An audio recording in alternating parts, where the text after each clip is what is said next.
Redbird Flies. Mr. Redtail, where did you find the butterflies? Where was it we saw them? There in the old-time forest where we would drink tea for hours and talk philosophy about humanity and all things in between?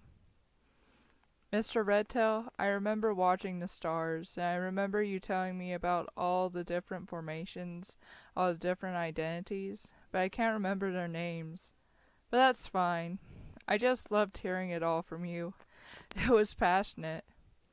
But lately I've seen you drinking by yourself, and I can't find any butterflies in the bar room.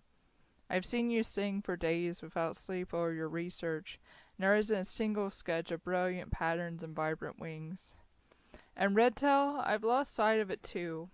It's not your fault, and it's not mine, and it's not society's responsibility to keep me afloat, though I know there are some that would own up to the fact that life has been made so bleak.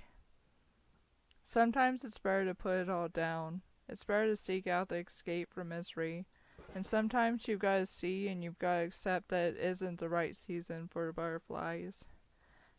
And if that's the case, then let me at least rest with you. Mortal Sin.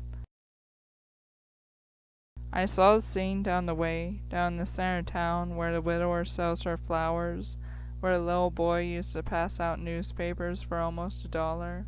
An outrage. Who could have conspired for such a price?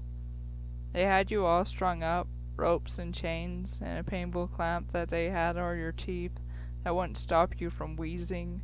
And I know that I should have said something, but they were like wild fiends, baying for any blood that was warm enough to sink their teeth in. I walk up to where you're now sitting on the hill, and I can tell you're sulking. I can smell the hot smoke clinging to your green cloak, and I can see your crow-dark wings, the feathers like oil spilling out over the city, and you glance back at me like you're accusing me of being wrong about there still being these sorts of things. But you didn't say anything as I tug the broken twigs and leaves from your ruffled hair, and I wipe your cheek, and I realize that you aren't saying anything because you're crying, and your crisp eyes swear me to silence. I don't say anything even as the sobs leak out from clenched teeth, sharper than any memory before me.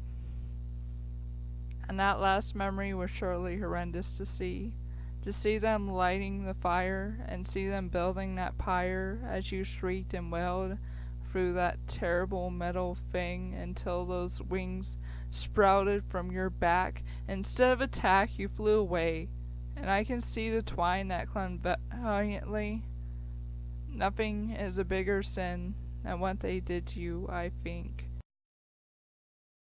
Warm laundry basket. Another night reaches its claws in to tear at ligaments and bones.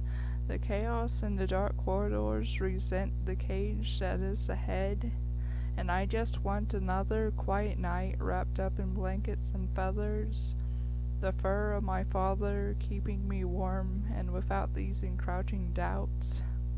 Hands reach out to pat the side of my snout. I growl because I was raised to be afraid, but with those I trust there isn't a doubt that in the morning I will regain brave. And the rich scent of water sliding from fur is disgusting, but not altogether foreign, and when I'm dry there will be feathered down, warm dark fur remedying cold. And we all die one of these days, but that isn't today, so I've got to be content with my surroundings until I can find my way to rest.